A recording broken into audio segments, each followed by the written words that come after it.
Hello മക്കളെ, welcome to ഏഗൽ learning. എല്ലാവർക്കും ഏഗൽ ലേണിംഗിലേക്ക് സ്വാഗതം. സോ നമ്മൾ പ്ലസ് ടു കാരൊക്കെ ഇപ്പൊ പഠിച്ചുകൊണ്ടിരിക്കുകയാണല്ലേ. കാരണം എന്താണ്, നമ്മൾ ഓണപരീക്ഷ ഇങ്ങ് അടുക്കാറായി. ഇപ്പൊ ഓണപരീക്ഷയ്ക്ക് ഓരോ സബ്ജക്റ്റിൽ നിന്നും ആദ്യത്തെ 2, 3, 4 ചാപ്റ്റേഴ്സ് മാത്രമേ നമുക്ക് പഠിക്കാനുള്ളൂ. പക്ഷെ ഈ ചാപ്റ്റേഴ്സ് ഒക്കെ ഇപ്പൊ തന്നെ നല്ല സെറ്റാക്കി പഠിച്ചിട്ടുണ്ടെങ്കിൽ നമ്മുടെ ബോർഡ് എക്സാമിന് നമുക്ക് വലിയൊരു തലവേദന ഒഴിഞ്ഞു കിട്ടും അല്ലെ. കാരണം എന്താ, ഈ ചാപ്റ്റേഴ്സ് ഒക്കെ ആ സമയം ആകുമ്പോഴേക്കും നമുക്കൊന്ന് റിവൈസ് ചെയ്താൽ മാത്രം മതിയായിരിക്കും. അപ്പൊ ഈ ഓണപരീക്ഷയ്ക്ക് നമ്മുടെ സുവോളജിയിൽ നിന്ന് വരാവുന്ന 3 ചാപ്റ്റേഴ്സ്, അതായത് ആദ്യത്തെ 3 chapters human reproduction, reproductive health, principles of inheritance and variations അല്ലെ. അപ്പൊ ഈ 3 ചാപ്റ്റേഴ്സിൽ നിന്നുള്ള ഏറ്റവും ഇമ്പോർട്ടന്റ് ആയിട്ടുള്ള എല്ലാ തവണയും റിപ്പീറ്റ് ചെയ്ത് ചോദിക്കുന്ന ഓൾ ഷോർട്ട് 1 മാർക്ക് ക്വസ്റ്റ്യൻസും ആയിട്ടാണ് മിസ് എന്ന് വന്നിരിക്കുന്നത്. അപ്പൊ നമുക്ക് എന്ത് ചെയ്യാം, നമ്മുടെ 1 മാർക്ക് ചോദ്യങ്ങളിലേക്ക് പോവാം അല്ലെ. അപ്പൊ നിങ്ങൾ ആദ്യം മനസ്സിലാക്കേണ്ടത് 1 മാർക്ക് ചോദ്യങ്ങൾ വളരെ ഇമ്പോർട്ടന്റ്. കാരണം ഈ 1 മാർക്ക് നമ്മളെ ഒരു A+നെയോ നമ്മുടെ ഫുൾ മാർക്കിനെയോ നിർണ്ണയിക്കുന്ന മാർക്കാണ്. സോ നിങ്ങൾ എന്ത് ചെയ്യുക, 1 മാർക്കിനെ ഏറ്റവും ഇമ്പോർട്ടന്റ് ആയിട്ട് തന്നെ കണക്കാക്കുക. കാരണം ഈ 1 മാർക്കിൽ നമ്മുടെ വലിയൊരു ശതമാനം തന്നെ കിടപ്പുണ്ടടാ. അപ്പൊ നമുക്ക് എന്ത് ചെയ്യാം, നമ്മുടെ ഫസ്റ്റ് ചാപ്റ്ററിൽ നിന്നുള്ള 1 മാർക്ക് ക്വസ്റ്റ്യൻസിലേക്ക് പോവാം അല്ലെ. യെസ്, ഹ്യൂമൻ റീപ്രൊഡക്ഷനിൽ നിന്നുള്ള first question, diagram of mammalian sperm is given below, label the parts marked അല്ലെ. അപ്പൊ ഇവിടെ നമ്മുടെ ഒരു ഹ്യൂമൻ സ്പെർം ആണ് തന്നിരിക്കുന്നത്. ഇതിൽ എയും ബിയും ഏതൊക്കെ ഭാഗങ്ങളാണ് എന്നാണ് നമ്മളോട് ചോദിച്ചിരിക്കുന്നത്. അപ്പൊ നമുക്കറിയാം സ്പെർമിന്റെ ഹെഡിൽ ഒരു തൊപ്പി ഉണ്ട് അല്ലെ. ആ ഒരു തൊപ്പിയാണ് ഇവിടെ എ ആയിട്ട് മാർക്ക് ചെയ്തിരിക്കുന്നത്. ഇതിനെ നമ്മൾ എന്ത് വിളിക്കും? ഇറ്റ് ഇസ് കോൾഡ് ആസ് ആക്രോസോം അല്ലെ. എന്താണ് അത്? ആക്രോസോം ആണ്. ഇനി അടുത്തത് നമ്മുടെ ബി എന്താണ്? ബി എന്ന് പറയുന്നത് അതിന്റെ ന്യൂക്ലിയസ് ആണ്. ബി എന്ന് പറയുന്നത് എന്താ? ന്യൂക്ലിയസ് ആണ്. സോ നമുക്കറിയാം എ ആക്രോസോമിലാണ് ഫെർട്ടിലൈസേഷനെ സഹായിക്കുന്ന എൻസൈമുകൾ ഇരിക്കുന്നത്. അതേപോലെ ബി ന്യൂക്ലിയസ് ആണ്. ന്യൂക്ലിയസിന്റെ ഉള്ളിലാണ് ക്രോമസോമൽ മെറ്റീരിയൽ ഇരിക്കുന്നത്. 1 മാർക്കിന്റെ ചോദ്യമാണ്. 1/2 മാർക്ക് വെച്ചിട്ടാണ് നമുക്ക് ഇവിടെ കിട്ടുന്നത്. Note the relationship between first 2 terms and suggest a suitable term for the 4th place. അപ്പൊ ഇവിടെ പ്രൊജസ്ട്രോൺ ഹോർമോൺ തന്നിട്ടുണ്ട്. അപ്പൊ പ്രൊജസ്ട്രോൺ പ്രൊഡ്യൂസ് ചെയ്യുന്നത് കോർപ്പസ് ലൂട്ടിയം ആണെന്ന് നമുക്കറിയാം അല്ലെ. അപ്പൊ HCG എന്ന് പറഞ്ഞാൽ എന്താണ്? ഹ്യൂമൻ കൊറിയോണിക് ഗൊണാഡോട്രോപ്പിൻ അല്ലെ. Human chorionic gonadotropin. അപ്പൊ ഈ ഒരു ഹോർമോണിനെ പ്രൊഡ്യൂസ് ചെയ്യുന്നത് ആരാണ്? പ്ലാസെന്റ. ഓക്കെ, തെറ്റിക്കരുത്. ആരാണ്? പ്ലാസെന്റയാണല്ലേ. യെസ്, അപ്പൊ നമുക്കറിയാം നമ്മൾ പ്രഗ്നൻസി ടെസ്റ്റ് ചെയ്യുന്ന സമയത്ത് നമ്മൾ ആ ഒരു യൂറിനിൽ നമുക്ക് ഈ ഹോർമോണിന്റെ പ്രസൻസ് ഉള്ളത് കൊണ്ടാണ് നമുക്ക് പോസിറ്റീവ് റിസൾട്ട് അവിടെ വരുന്നത് കേട്ടോ. ഓക്കെ, അപ്പൊ HCG ഹ്യൂമൻ കൊറിയോണിക് ഗൊണാഡോട്രോപ്പിൻ ഹോർമോണിനെ പ്രൊഡ്യൂസ് ചെയ്യുന്നത് ആരാണ്? പ്ലാസെന്റയാണ്. Select the odd one, justify your selection. അപ്പൊ ഇവിടെ എന്തൊക്കെയാണ് തന്നിരിക്കുന്നത്? Rete testis, vasa efferentia, fallopian tube, vas deferens, ഇത്രയും തന്നിട്ടുണ്ട്. അപ്പൊ ഇതിൽ നമുക്ക് റെറ്റി ടെസ്റ്റസും അതേപോലെ വാസ എഫ്രൻഷ്യയും വാസ് ഡിഫറൻസും ഒക്കെ എന്താണ് നമുക്കറിയാം. അതൊക്കെ മെയിൽ റീപ്രൊഡക്റ്റീവ് സിസ്റ്റത്തിന്റെ പാർട്സ് ആണെന്ന് അറിയാം അല്ലെ. എന്താണ് ഇതൊക്കെ? മെയിൽ റീപ്രൊഡക്റ്റീവ് സിസ്റ്റത്തിന്റെ ഭാഗങ്ങളാണ്. പക്ഷേ ഇതിൽ ഒരാൾ ഇരിപ്പുണ്ടല്ലോ, ഫെലോപ്പിയൻ ട്യൂബ് ഇരിപ്പുണ്ടല്ലോ. ഈ ഫെലോപ്പിയൻ ട്യൂബാണ് ഇതിൽ ഓഡ് വൺ. കാരണം എന്താ? It belongs to female reproductive system. ഇത് ഫീമെയിൽ റീപ്രൊഡക്റ്റീവ് സിസ്റ്റത്തിന്റെ ഭാഗമാണ്. അടുത്ത ചോദ്യത്തിലേക്ക് പോവാം. The enlarged end of penis called the glans penis is covered by a loose fold of skin called as. അതായത് പീനസിന്റെ ഈ ഒരു അറ്റം അല്ലെ, ഈ ഒരു എൻഡ് പോർഷൻ, ആ ഒരു എൻഡ് പോർഷൻ നമുക്കറിയാം അത് കുറച്ച് സ്വെല്ലനാണ്, കുറച്ചിങ്ങനെ തടിച്ചിരിക്കുകയാണ് അല്ലെ. അപ്പൊ ആ ഒരു ഭാഗത്തിനെയാണ് നമ്മൾ എന്തെന്ന് വിളിക്കുന്നത്? Glans penis. അപ്പൊ ഈ ഗ്ലാൻസ് പീനസിനെ കവർ ചെയ്യുന്ന ലൂസ് ഫോൾഡ് ഓഫ് സ്കിൻ, അതിനെ നമ്മൾ വിളിക്കുന്ന പേരെന്താണടാ? അതിനെ നമ്മൾ വിളിക്കുന്ന പേരാണ് ഫോർ സ്കിൻ. എന്താ വിളിക്കുന്നത്? Foreskin. Okay, foreskin ആണ് ആൻസർ. അടുത്ത ചോദ്യം, first menstruation in a female begins at puberty and is called as. അപ്പൊ നമുക്കറിയാം പ്യൂബർട്ടി എത്തുന്ന സമയത്ത് സ്ത്രീകളിൽ മെൻസ്ട്രുവേഷൻ സ്റ്റാർട്ട് ചെയ്യുന്നുണ്ട്. അതിനെ നമ്മൾ എന്താ വിളിക്കുക? അതിനെ നമ്മൾ മെനാർക്ക് എന്നാണ് വിളിക്കുന്നത് അല്ലെ. മെനാർക്ക്. അപ്പൊ ഞാൻ ചോദിക്കട്ടെ, നമുക്കൊരു 50 വയസ്സൊക്കെ ആവുമ്പോൾ ഈ മെൻസ്ട്രുവൽ സൈക്കിൾ അങ്ങ് നിൽക്കും. ഓക്കെ, അപ്പൊ ആ ഒരു സ്റ്റേജിനെ നമ്മൾ വിളിക്കുന്ന പേരെന്താ? മെനോപോസ്. അതിനെ വിളിക്കുന്ന പേരെന്താണ്? മെനോപോസ്. അപ്പൊ ഏത് വേണമെങ്കിലും 1 മാർക്കിന് ചോദിക്കാൻ ചാൻസ് ഉണ്ട്. In female ovum is normally released on the 14th day of menstrual cycle. നമുക്കറിയാം മെൻസ്ട്രുവൽ സൈക്കിളിന്റെ 14ാമത്തെ ദിവസമാണ് നമ്മൾ എന്ത് അപ്രോക്സ് ചെയ്യുന്നത്, അതായത് നമ്മുടെ ഓവം റിലീസ് ചെയ്യുന്നതായിട്ട് നമ്മൾ എസ്യൂം ചെയ്യുന്നത്. Name the process of release of ovum from ovary. അതായത് മക്കളെ നോക്കിക്കടാ, ഇത് ഓവറി ആണല്ലേ. അപ്പൊ നമുക്കറിയാം നമ്മുടെ ഓവറിൽ നിന്ന് ഓരോ മാസവും ഒരു എഗ് അഥവാ ഓവം എന്ത് ചെയ്യുന്നുണ്ട്? റിലീസ് ആവുന്നുണ്ട്. ആ പ്രോസസ്സിനെ നമ്മൾ വിളിക്കുന്ന പേരെന്താണ്? ഓവുലേഷൻ. എന്താണ്? ഓവുലേഷൻ. വേർ ഡസ് ഫെർട്ടിലൈസേഷൻ ഒക്കെ. അതായത് സ്പേമും ഓവവും എന്ത് ചെയ്യുന്നുണ്ട്, ഫ്യൂസ് ചെയ്യുന്നുണ്ട് അല്ലെ. അപ്പൊ ആ ഫ്യൂസ് ചെയ്യുന്ന പ്രോസസ് അല്ലേ ഫെർട്ടിലൈസേഷൻ. അത് എവിടെ വെച്ചിട്ടാണ് നടക്കുന്നത്? അത് ഈ ഒരു ഭാഗത്ത് വെച്ചിട്ടാണ് നടക്കുന്നത്. ഇതാണ് ആംപ്യുള്ള, ആംപ്യുലറി റീജിയൻ അല്ലെ. ഫെലോപ്പിയൻ ട്യൂബിൽ തന്നെ 3 ഭാഗങ്ങളില്ലേ? ഏതൊക്കെയാ? ഒന്ന് അതിന്റെ ഇൻഫണ്ടിബുലം, പിന്നെ ആംപ്യുള്ള, പിന്നെ യൂട്രസിനോട് ചേർന്ന് കാണുന്ന ഇസ്തമസ്. ഇസ്തമസ് ഉണ്ട്, ഇൻഫണ്ടിബുലം ഉണ്ട്. ഇതിന്റെ രണ്ടിന്റെയും സെന്ററിലായിട്ട് കാണുന്ന ഭാഗമാണ് ആംപ്യുള്ള. ആംപ്യുള്ളയിൽ വെച്ചിട്ടാണ് ഫെർട്ടിലൈസേഷൻ നടക്കുന്നത് കേട്ടോ. Answer is ampulla. അടുത്ത ചോദ്യം, mitotic division of zygote results in the formation of blastomeres is called as. അപ്പൊ നമുക്കറിയാം ഫെർട്ടിലൈസേഷന് ശേഷം ആദ്യം ഉണ്ടാവുന്നത് എന്താ? ഒരൊറ്റ സെല്ലാണ് അല്ലെ, ഒരു സിംഗിൾ ഡിപ്ലോയിഡ് സെൽ. ഈ സെല്ലിനെ നമ്മൾ വിളിക്കുന്ന പേരെന്താടാ? സൈഗോട്ട്. ഈ സൈഗോട്ട് പിന്നെ ഡിവൈഡ് ചെയ്യും, അതിന് മൈറ്റോട്ടിക് ഡിവിഷൻ നടക്കും. അങ്ങനെ 2 സെല്ലാകും, പിന്നെയോ 4 സെല്ലാകും, പിന്നെയോ 8 സെല്ലാകും, 16 സെല്ലാകും. ഇതിങ്ങനെ ഡിവൈഡ് ചെയ്ത് പോയിക്കൊണ്ടേയിരിക്കും. അങ്ങനെ ഉണ്ടാവുന്ന സെൽസ്, ആ സെൽസിനെയാണ് നമ്മൾ ബ്ലാസ്റ്റോമിയേഴ്സ് എന്ന് വിളിക്കുന്നത് കേട്ടോ. ഓക്കെ, അപ്പൊ ഇവിടെ എന്താ പറയുന്നതെന്ന് വെച്ചാൽ ഈ ഒരു മൈറ്റോട്ടിക് ഡിവിഷനെ നമ്മൾ എന്താ വിളിക്കുക? അതായത് സെൽസ് ഇങ്ങനെ ഡിവൈഡ് ചെയ്ത് ബ്ലാസ്റ്റോമിയേഴ്സിന്റെ എണ്ണം ഇങ്ങനെ കൂടിക്കൊണ്ടിരിക്കുകയാണ് അല്ലെ. എന്നിട്ടാണ് നമുക്കൊരു എംബ്രിയോ, ആ എംബ്രിയോ പിന്നീട് ഒരു ഫീറ്റസ് ഒക്കെ ആയിട്ട് മാറുന്നത്. ഓക്കെ, അപ്പൊ ആ മൈറ്റോട്ടിക് ഡിവിഷനെ നമ്മൾ വിളിക്കുന്ന പേരെന്താ? It is called as cleavage. എന്താ വിളിക്കുക? ക്ലീവേജ്. അടുത്ത ചോദ്യം, during luteal phase of menstrual cycle Graafian follicle transforms into. അതായത് മെൻസ്ട്രൽ സൈക്കിളിന്റെ ലൂട്ടിയൽ ഫേസിൽ ഗ്രാഫിയൻ ഫോളിക്കിൾ എന്തായിട്ട് മാറും? അത് കോർപ്പസ് ലൂട്ടിയം ആയിട്ട് മാറും. ലൂട്ടിയൽ ഫേസ് അല്ലേ, അപ്പൊ കോർപ്പസ് ലൂട്ടിയം. കോർപ്പസ് ലൂട്ടിയം ആണ് ഏത് ഹോർമോണിനെ റിലീസ് ചെയ്യുക? Progesterone. Okay, progesterone. The embryo with 8 to 16 blastomeres is called as. അതായത് 8 മുതൽ 16 വരെ ബ്ലാസ്റ്റോമിയേഴ്സ് ഉള്ള ആ ഒരു എംബ്രിയോനെ നമ്മൾ വിളിക്കുന്ന പേരാണ് മോറുല. എന്താ വിളിക്കുക? മോറുല. ഇനി ഈ ഭാഗത്ത് നിന്ന് നിങ്ങളോട് ഒരു ചോദ്യം കൂടി ചോദിക്കാൻ ചാൻസ് ഉണ്ട്. അതായത് ഇപ്പൊ നമുക്കറിയാം ഫെലോപ്പിയൻ ട്യൂബിൽ നിന്ന് ഈ ഡിവൈഡ് ചെയ്തുകൊണ്ടിരിക്കുന്ന എംബ്രിയോ എന്ത് ചെയ്യും? നമ്മുടെ യൂട്രസിന്റെ എൻഡോമെട്രിയത്തിൽ വന്നിട്ട് അറ്റാച്ച്ഡ് ആവുന്നുണ്ട് അല്ലെ. അപ്പൊ ആ ഒരു എംബ്രിയോ ഏത് സ്റ്റേജിലാണ് ഈ ഒരു ഇംപ്ലാന്റഡ് ആവുന്നത്? ഇംപ്ലാന്റേഷൻ നടക്കുന്നത് എംബ്രിയോയുടെ ഏത് സ്റ്റേജിൽ ഇരിക്കുമ്പോഴാണ്? ബ്ലാസ്റ്റോസിസ്റ്റ്. ഏതാണ്? ബ്ലാസ്റ്റോസിസ്റ്റ്. അപ്പൊ ആ ചോദ്യം 1 മാർക്കിന് വരാൻ ചാൻസ് ഉണ്ട് കേട്ടോ. The milk produce during the initial few days of lactation is called as. നമ്മൾ പറയും ഈ തുടക്കത്തിൽ വരുന്ന ആ ഒരു മിൽക്ക് കുട്ടികൾക്ക് നിർബന്ധമായും നമ്മൾ കൊടുക്കണം, ഫീഡ് ചെയ്യണം എന്ന് പറയും അല്ലേ. ആ മിൽക്കിനെ നമ്മൾ കൊളോസ്ട്രം എന്നാണ് വിളിക്കുന്നത്. കാരണം എന്താണ്? ഇതിൽ ധാരാളം IgA ആന്റിബോഡീസ് ഉണ്ട്. ഇത് കുഞ്ഞിന് ഇമ്മ്യൂണിറ്റി നൽകുന്നുണ്ട്. ഓക്കെ, അപ്പൊ ആ മിൽക്കിനെ നമ്മൾ വിളിക്കുന്ന പേരെന്താണ്? Colostrum. Okay, yes. Number of spermatids produced from 25 primary spermatocytes are. അതായത് 25 പ്രൈമറി സ്പെർമാറ്റോസൈറ്റിൽ നിന്ന് എത്ര സ്പെർമാറ്റിഡ്സ് ഉണ്ടാകുന്നതാണ് ചോദ്യം. നമുക്കറിയാം ഒരു പ്രൈമറി സ്പെർമാറ്റോസൈറ്റിൽ നിന്ന് 4 സ്പെർമാറ്റിഡ്സ് ആണ് ഉണ്ടാവുന്നത് അല്ലെ. 1ൽ നിന്ന് 4 എണ്ണം. അപ്പൊ 25 എണ്ണത്തിൽ നിന്നോ 25 × 4 = 100 സ്പെർമാറ്റിഡ്സ് ഉണ്ടാവും. 100 ആണ് answer. Okay, name the cells in tests which synthesize and secrete androgens. Androgens അതായത് മെയിൽ സെക്സ് ഹോർമോൺസിനെ സിന്തസൈസ് ചെയ്യുക, സെക്രീറ്റ് ചെയ്യുക. ഇത് ടെസ്റ്റസിലുള്ള ഏത് സെൽസ് ആണടാ? ഏത് സെൽസ് ആണ്? ലേഡിക് സെൽസ് അല്ലെ. എന്താണ്? Leydig cells. Okay, Leydig cells അഥവാ നമുക്കിതിനെ ഇന്റർസ്റ്റീഷ്യൽ സെൽസ് എന്നും വിളിക്കാം. Okay, yes. അടുത്ത ചോദ്യം, the middle layer of uterus is called. നമ്മുടെ യൂട്രസിന് എത്ര ലെയേഴ്സ് ഉണ്ട്? 3 ലെയേഴ്സ് ഇല്ലേ അല്ലെ. ഔട്ടർ മോസ്റ്റ് ലെയർ ആണ് പെരിമെട്രിയം അല്ലെ. ഇന്നർ മോസ്റ്റ് ലെയർ ആണ് എൻഡോമെട്രിയം. ഈ എൻഡോമെട്രിയത്തിലാണ് ഇംപ്ലാന്റേഷൻ നടക്കുന്നത്. ഈ സെന്ററിലുള്ള ലെയർ ദാറ്റ് ഇസ് മയോമെട്രിയം. എന്താണ്? Myometrium. Okay, middle layer is myometrium. Yes. അപ്പൊ നമ്മൾ ഏറ്റവും ഇമ്പോർട്ടന്റ് ആയിട്ട് നമ്മൾ ഹ്യൂമൻ റീപ്രൊഡക്ഷനിൽ നിന്ന് 1 മാർക്കിന് ചോദിക്കാവുന്ന ചോദ്യങ്ങളൊക്കെ നമ്മൾ പഠിച്ചു കഴിഞ്ഞു.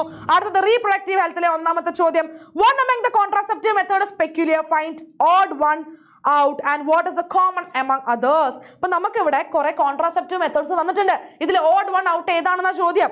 നമുക്കറിയാം periodic abstinence, coitus interruptus, lactational amenorrhoea, ഇതെല്ലാം നാച്ചുറൽ കോൺട്രാസെപ്റ്റീവ് മെത്തേഡ് ആണല്ലേ.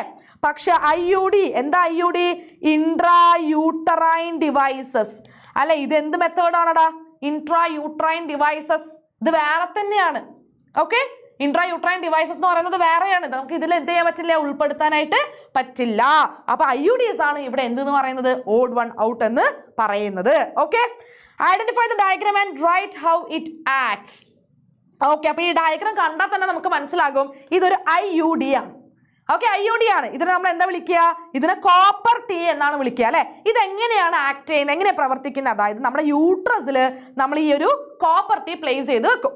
അപ്പൊ ഈ കോപ്പർ ടി കോപ്പർ അയോൺസിനെ റിലീസ് ചെയ്യും അല്ലെ. കോപ്പർ ടി കോപ്പർ അയോൺസിനെ റിലീസ് ചെയ്യും. ഇൻ കേസ് ഒരു സെക്ഷൽ ഇന്റർകോഴ്സിന് ശേഷം അല്ലെങ്കിൽ ഇൻസെമിനേഷന് ശേഷം സ്പേംസ് വരികയാണെങ്കിൽ ഈ സ്പേംസിന്റെ മോട്ടിലിറ്റി ഇവരങ്ങ് നശിപ്പിച്ചു കളയും അല്ലെ. മോട്ടിലിറ്റി ഇല്ലാതാക്കി കഴിഞ്ഞാൽ ഒരിക്കലും സ്പേമിന് സ്വിം ചെയ്ത് എഗ്ഗിന്റെ അടുത്തേക്ക് എത്താൻ പറ്റില്ല. അതേപോലെ ഇതിന്റെ ഫെർട്ടിലൈസിങ് കപ്പാസിറ്റി ഓവത്തിനെ ഫെർട്ടിലൈസ് ചെയ്യാനുള്ള അതിന്റെ കഴിവിനെ അങ്ങ് നശിപ്പിച്ചു കളയും. അതേപോലെ തന്നെ എന്തും കൂടിയുണ്ട്, ഫാഗോസൈറ്റോസിസ് നടത്തിയിട്ട് ഈ സ്പേംസിനെ അങ്ങ് ഇല്ലാതാക്കി കളയും. ഓക്കെ, ഇതൊക്കെ ചെയ്യുന്നത് ആരാ? കോപ്പർ ടി റിലീസ് ചെയ്യുന്ന കോപ്പർ അയോൺസ് ആണ്. ഓക്കെ, യെസ്, അതൊരു IUD ആണ് കേട്ടോ. യെസ്, കോപ്പർ റിലീസിങ് IUDയിലാണ് അത് വരുന്നത്, അതുകൂടി ഓർത്ത് വെക്കുക. കോപ്പർ റിലീസിങ് IUD ആണ്. കോപ്പർ റിലീസിങ് IUDയുടെ എക്സാമ്പിൾ ആണ് copper T. Expand the term ZIFT. ZIFT എന്താടാ? Zygote intra fallopian transfer. Okay, zygote intra fallopian transfer ആണല്ലേ. അതായത് 8 ബ്ലാസ്റ്റോമിയേഴ്സ് വരെയുള്ള നമ്മൾ ഏർലി എംബ്രിയോ ഇല്ലേ, ഈ 8 ബ്ലാസ്റ്റോമിയേഴ്സ് ഉള്ള കുഞ്ഞ് എംബ്രിയോനെ നമ്മൾ ഫെലോപ്പിയൻ ട്യൂബിലേക്ക് നമ്മൾ ട്രാൻസ്ഫർ ചെയ്ത് കൊടുക്കുന്നു. അതാണ് zygote intra fallopian transfer. Name an oral contraceptive for females developed by scientist at central drug research institute. Okay, അപ്പം നമ്മൾ CDRI ഫീമെയിലിന് വേണ്ടിയിട്ട്, അതായത് സ്ത്രീകൾക്ക് വേണ്ടിയിട്ട് വളരെ ലെസ് സൈഡ് എഫക്റ്റോട് കൂടി ഉണ്ടാക്കിയെടുത്തിട്ടുള്ള ഒരു ഓറൽ കോൺട്രാസെപ്റ്റീവ് പിൽ അല്ലെ. അതാണ് നമ്മളോട് ചോദിച്ചിരിക്കുന്നത്. അത് ഏതാണടാ? That is friend of female അല്ലെ, സഹേലി. എന്താണ്? സഹേലിയാണ്. ഇത് റിപ്പീറ്റഡ് 1 മാർക്ക് ചോദ്യമാണ് കേട്ടോ. അടുത്ത question, expand the following terms MMRഉം IMRഉം. MMR എന്ന് പറയുന്നത് മെറ്റേണൽ മോർട്ടാലിറ്റി റേറ്റ് ആണ്. Okay, maternal mortality rate. അപ്പൊ IMR എന്ന് പറയുന്നതോ അത് ഇൻഫന്റ് മോർട്ടാലിറ്റി റേറ്റ് ആണ്. IMR എന്താണ്?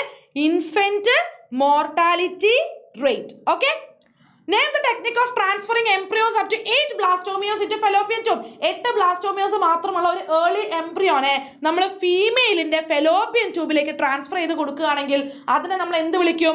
അതിനെ നമ്മൾ വിളിക്കുന്ന ആ ഒരു അസിസ്റ്റഡ് റീപ്രൊഡക്റ്റീവ് ടെക്നോളജി ART, അതിനെ നമ്മൾ വിളിക്കുന്ന പേരാണ് ZIFT, zygote intra fallopian transfer.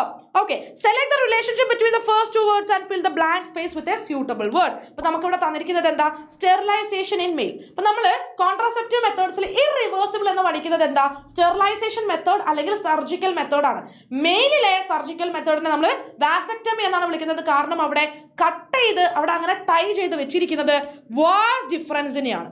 Okay, ഫീമെയിലാണെങ്കിൽ അതിനെ നമ്മൾ ട്യൂബെക്ടമി എന്ന് വിളിക്കും. കാരണം എന്താ? ഫെലോപ്പിയൻ ട്യൂബിനെയാണ് നമ്മൾ കട്ട് ചെയ്ത് ടൈ ചെയ്ത് വെക്കുന്നത് കേട്ടോ. ഫെലോപ്പിയൻ ട്യൂബിനാണ്. So it is tubectomy. Okay, yes. And next chapter, principles of inheritance and variation. First question, genes which code for a pair of contrasting traits are known as. അതായത് ഒരു ജോഡി contrasting ട്രേറ്റ്സിനെ code ചെയ്യുന്ന control ചെയ്യുന്ന ജീൻസിനെ നമ്മൾ എന്താ വിളിക്കുക? അപ്പൊ നമുക്കറിയാം ഹൈറ്റ് എന്ന് പറയുന്ന ഒരു ക്യാരക്ടർ. ഈ ഹൈറ്റിന് തന്നെ 2 കോൺട്രാസ്റ്റിംഗ് ട്രേറ്റ്സ് വരുന്നുണ്ട്. ടോൾ വരുന്നുണ്ട്, ഡ്വാർഫ് വരുന്നുണ്ട് അല്ലെ. ടോളിന് നമ്മൾ എങ്ങനെയാ കോഡ് ചെയ്യുന്നത്? ക്യാപിറ്റൽ T വെച്ചിട്ടും ഡ്വാർഫിനെ സ്മോൾ t വെച്ചിട്ടും. ഓക്കെ, അപ്പൊ ക്യാപിറ്റൽ T സ്മോൾ t എന്നൊക്കെ പറയുന്നത് എന്താ? ഈ ഒരു ജീനിന്റെ ഓൾട്ടർനേറ്റ് ഫോംസ് ആണ്. ഓക്കെ, അതിന് നമ്മൾ വിളിക്കുന്ന പേര് അലീൽസ് എന്നാണ്. എന്താ വിളിക്കുന്നത്? അലീൽസ്. അലീൽസ് എപ്പോഴും പെയർ ആയിട്ടാണ് ഇരിക്കുക അല്ലെ. നമ്മൾ ക്യാപിറ്റൽ T സ്മോൾ t നല്ല എഴുതാം. ഓക്കെ, ഇത് ശ്രദ്ധിച്ചോണേ, കഴിഞ്ഞ തവണ ചോദിച്ചിട്ടുള്ള ചോദ്യമാണ്. In a particular monohybrid cross both phenotypic and genotypic ratio was found to be 1:2:1. Identify this phenomenon. അതായത് ഒരു മോണോഹൈബ്രിഡ് ക്രോസിൽ phenotypic and genotypic ratio same ആയിരുന്നു. ഏതാണ്? 1:2:1 ആണ്. ഈ ഫിനോമിനനെ നമ്മൾ എന്ത് വിളിക്കും? ഇത് നമ്മൾ എവിടെയാ പഠിക്കുന്നത്? ഡീവിയേഷൻസ് ഫ്രം മെന്റൽ ഇൻഹെറിറ്റൻസ് അല്ലെ, അവിടെയാണ് നമ്മൾ പഠിക്കുന്നത്. ഈ ഫിനോമിനൻ ഇൻകംപ്ലീറ്റ് ഡൊമിനൻസ് ആണ്. Incomplete dominance. ഓക്കെ, ഇത് നമ്മൾക്ക് വേണമെങ്കിൽ ഒരു എക്സാമ്പിൾ വെച്ചിട്ട് ചെയ്ത് കാണിച്ചു കൊടുക്കാം. മിറാബിലിസ് ജലാപ്പ അല്ലെങ്കിൽ Antirrhinum majus. Okay, Antirrhinum majus. ഈ 2 ഫ്ലവറിന്റെയും കളർ വെച്ചിട്ട് നമുക്ക് ഈ ക്രോസ് കാണിച്ചു കൊടുക്കാം. അതായത് റെഡും വൈറ്റും ഫ്ലവേഴ്സിനെ ക്രോസ് ചെയ്യുമ്പോൾ പിങ്ക് ഫ്ലവർ ആണ് നമുക്ക് ഉണ്ടാവുന്നത്.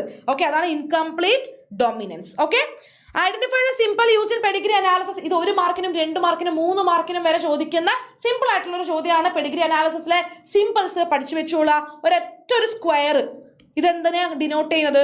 ഇത് മെയിലിനെയാണ് ഡിനോട്ട് ചെയ്യുക. അല്ലെങ്കിൽ ഒരു സർക്കിൾ ആണെങ്കിൽ ഫീമെയിലിനെ ആയിരിക്കും ഡിനോട്ട് ചെയ്യുന്നത്. ഇത് നോക്കിക്കാൻ നിങ്ങൾ ഒരു സ്ക്വയറും ഒരു സർക്കിളും നടുക്ക് എന്തുണ്ട്? ഒരു ലൈൻ ഉണ്ട് അല്ലേ? ഇതെന്തിനാണ് കാണിക്കുന്നത്? മേറ്റിംഗ് അല്ലെങ്കിൽ മാരേജ് ആണ് കാണിക്കുന്നത്. Okay? Yes. Name the genetic disorder in which a blood clotting protein is affected leading to non-stop bleeding even through a simple wound. ഒരു ചെറിയ മുറിവിലൂടെ പോലും ധാരാളം രക്തം നഷ്ടപ്പെടുന്ന ഒരു ജനറ്റിക് ഡിസോർഡർ. ഇതെന്തുകൊണ്ടാ? നമുക്കറിയാം നമ്മുടെ രക്തം കട്ട പിടിക്കും. നമുക്കൊരു മുറിവുണ്ടായി കുറച്ചു നേരം ബ്ലഡ് പോകുന്നത് കഴിഞ്ഞാൽ രക്തം കട്ട പിടിക്കും. ഓക്കെ, രക്തം കട്ട പിടിക്കാൻ സഹായിക്കുന്ന ചില പ്രോട്ടീൻ ഉണ്ട് അല്ലേ? ബ്ലഡ് ക്ലോട്ടിംഗ് ഫാക്ടേഴ്സ് അല്ലെങ്കിൽ പ്രോട്ടീൻ ഉണ്ട്. ഇതിനെ ഉണ്ടാക്കാൻ സഹായിക്കുന്ന ജീൻസ് ഡിഫക്റ്റീവ് ആകും.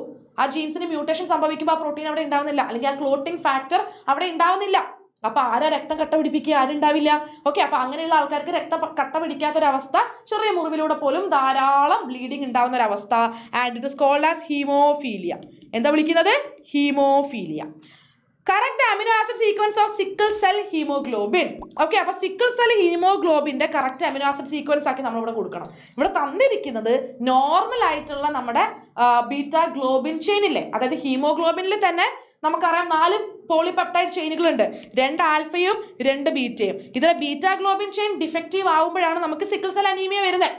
ഓക്കെ, അത് ഉണ്ടാവുമ്പോൾ ഉള്ള അവസ്ഥ എന്ന് പറയുന്നത് നോക്കിക്കേ, നമുക്കറിയാം നോർമൽ ആയിട്ട് നമുക്ക് 6ാമത്തെ പൊസിഷനിൽ, അതായത് നമ്മുടെ ഈ ഒരു അമിനോ ആസിഡ് ചെയിനിൽ 6ാമത്തെ പൊസിഷനിൽ വരേണ്ട അമിനോ ആസിഡ് ഗ്ലൂട്ടാമിക് ആസിഡ് ആയിരിക്കും. പക്ഷേ അതിന് പകരം അവിടെ വാലിൻ വന്നിരുന്നു. 6th പൊസിഷനിൽ ഗ്ലൂട്ടാമിക് ആസിഡിനെ സബ്സ്റ്റിറ്റ്യൂട്ട് ചെയ്തിട്ട് വാലിൻ വന്നിരുന്നു. അപ്പൊ നമ്മളെ എന്താ സംഭവിക്കുക? അതായത് RBC ഇങ്ങനെ വളയും അല്ലെ, വളഞ്ഞിട്ട് സിക്കിൾ ഷേപ്പിലേക്ക് മാറും. അതാണ് സിക്കിൾ സെൽ അനീമിയ എന്ന് പറയുന്നത് കേട്ടോ. ഓക്കെ, അപ്പൊ 6th പൊസിഷനിൽ വാലിൻ ആക്കിയാൽ മതി. Dash is a metabolic disorder that occurs due to the lack of an enzyme that converts phenylalanine to tyrosine. അതായത് ഫിനൈലാലനിനെ ടൈറോസിൻ ആക്കി മാറ്റുന്ന എൻസൈം ആണ് ഫിനൈലാലനിൻ ഹൈഡ്രോക്സിലേസ്. ഈ എൻസൈമിനെ ഉണ്ടാക്കുന്ന ജീന് മ്യൂട്ടേറ്റഡ് ആകും. ഓക്കെ, അപ്പൊ ഈ ഒരു എൻസൈം ഉണ്ടാവുന്നില്ല. അപ്പൊ ഫിനൈലാലനിനെ നമുക്ക് ടൈറോസിൻ ആയിട്ട് എന്ത് ചെയ്യാൻ പറ്റുന്നില്ല? കൺവേർട്ട് ചെയ്യാൻ പറ്റുന്നില്ല. ഓക്കെ, അപ്പൊ ടൈറോസിൻ പിന്നീട് ആവേണ്ട പ്രൊഡക്റ്റുകളില്ലേ, മെലാനിനും സെറോട്ടോണിനും, അതൊന്നും ഉണ്ടാവുന്നില്ല. അപ്പൊ എന്താ സംഭവിക്കുക? ഫിനൈലാലനിൻ കെട്ടിക്കിടക്കും, അക്യുമുലേറ്റ് ചെയ്യും. എന്നിട്ട് അത് എന്തായിട്ട് മാറും? ഫിനൈൽ പൈറുവിക് ആസിഡ് ആയിട്ട് മാറുന്നു. ഇത് നമ്മളെ ബ്രെയിനിലൊക്കെ വന്ന് കെട്ടിക്കിടന്ന് നമുക്ക് മെന്റൽ റിട്ടാർഡേഷനും അല്ലെ, അതേപോലെ തന്നെ നമ്മളെ സ്കിന്നിന്റെ പിഗ്മെന്റേഷൻ കുറയ്ക്കും. ഇങ്ങനെ കുറെ പ്രശ്നങ്ങളുണ്ട്. അപ്പൊ ഈ ഒരു മെറ്റബോളിക് ഡിസോർഡറിനെ നമ്മൾ വിളിക്കുന്ന പേരെന്താ? Phenyl ketonuria. ഓക്കെ, നമ്മൾ ജനിക്കുമ്പോൾ തന്നെയുള്ള മെറ്റബോളിക് ഡിസോർഡർ ആണ്. ഓക്കെ, ഇൻബോൺ മെറ്റബോളിക് ഡിസോർഡർ ആണ് കേട്ടോ. Phenyl ketonuria, inborn error in metabolism. Okay, inborn error in metabolism. ഇതൊരു ഇമ്പോർട്ടൻറ്റ് ചോദ്യമാണ്. ഇത് നിങ്ങൾ 1 മാർക്കിന് തന്നെ വരണമെന്ന് പ്രതീക്ഷിക്കരുത്. 2, 3 മാർക്കിനൊക്കെ വരാവുന്ന ചോദ്യമാണ്. ഓക്കെ, അപ്പോൾ നമ്മൾ എല്ലാ ഇമ്പോർട്ടൻ്റ് ആയിട്ടുള്ള ക്വസ്റ്റ്യൻസും നമ്മൾ ചെയ്ത് കഴിഞ്ഞു. അപ്പോൾ ഇതൊരു മുന്നോടിയായിട്ട് നിങ്ങൾക്ക് തരുന്നൊരു വീഡിയോ ആണ്. ഇതുകൊണ്ടൊന്നും തീരുന്നില്ല. നമ്മൾ ഓണപ്പരീക്ഷ വരാനിരിക്കുകയാണ്. ഈ ഓണപ്പരീക്ഷയ്ക്ക് വീണ്ടും നമ്മൾ എല്ലാ ഇമ്പോർട്ടൻ്റ് ആയിട്ടുള്ള 1 mark 2 mark 3 mark questions, model question paper, PYQ discussion, ഇങ്ങനെ എല്ലാമായിട്ട് നമ്മൾ വരുന്നുണ്ട്. സോ ഇതൊക്കെ കൃത്യമായിട്ട് നിങ്ങൾക്ക് കിട്ടണമെന്നുണ്ടെങ്കിൽ നിങ്ങൾ പെട്ടെന്ന് തന്നെ ഏഗൻ +2 ചാനൽ ഇപ്പൊ തന്നെ സബ്സ്ക്രൈബ് ചെയ്ത് വെച്ചോളാം. ഈ ഓണപ്പരീക്ഷയ്ക്ക് നമ്മൾ എന്തായാലും എന്ത് ചെയ്യും? എല്ലാ സബ്ജക്റ്റിനും ഫുൾ മാർക്ക് വാങ്ങുന്നതായിരിക്കും. പിന്നെ ഫ്രണ്ട്സിനോടൊക്കെ നിങ്ങൾ ഇത് പറഞ്ഞു കൊടുക്കുക, ഏഗൻ ചാനലിനെ കുറിച്ച് പറഞ്ഞു കൊടുക്കുക. ഓക്കെ, എന്നിട്ട് എന്ത് ചെയ്യുക? അവർക്ക് ഈ വീഡിയോ ഒന്ന് ഷെയർ ചെയ്ത് കൊടുക്കുക. അപ്പൊ നിങ്ങൾക്ക് വീഡിയോ ഇഷ്ടപ്പെട്ടിട്ടുണ്ടെങ്കിൽ ഇപ്പൊ തന്നെ ലൈക്ക് ചെയ്ത് പെട്ടെന്ന് ലൈക്ക് ചെയ്യുക ആൻഡ് സബ്സ്ക്രൈബ് ചെയ്യാൻ മറക്കരുത്. അപ്പൊ നമുക്കിനി എന്ത് ചെയ്യാം? അടുത്ത വീഡിയോ ആയിട്ട് കാണാം. Children, by.